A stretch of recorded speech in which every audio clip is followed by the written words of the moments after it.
State biologists say April's fish kill in the Concho River in San Angelo was the result of a lack of oxygen. It's something that happens once or twice every year, but not usually in April. Isabel Albritton explains why. When we experience drought conditions, it slows down the flow of the river. Lynn Wright with Inland Fisheries says that when it does rain, it throws off the oxygen levels, causing a dissolved oxygen crash. We're in drought conditions. There's not a lot of flow in the river, and that river gets very stagnant. There's a lot of decomposing material in there.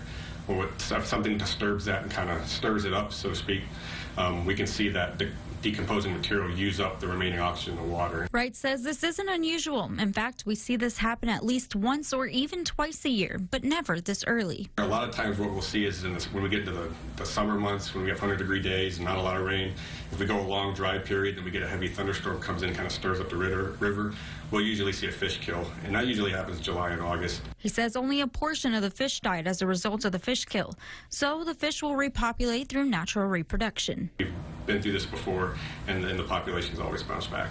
Wright says catfish are restocked every 2 weeks through the neighborhood fishing program. Dead fish we saw died earlier in the week, and by the time Friday got around, we were stocking catfish. The water quality was better. We even came back a few days later and measured again. The oxygen was still good, and we saw people out catching catfish.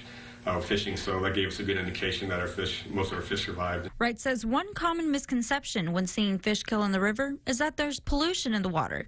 He says it's important to know that's not the case. We care about the river and we care about the fishery resource, and we're doing everything we can to provide good fishing opportunity to people live in San Angelo. For your KLST News, I'm Isabel Albritton.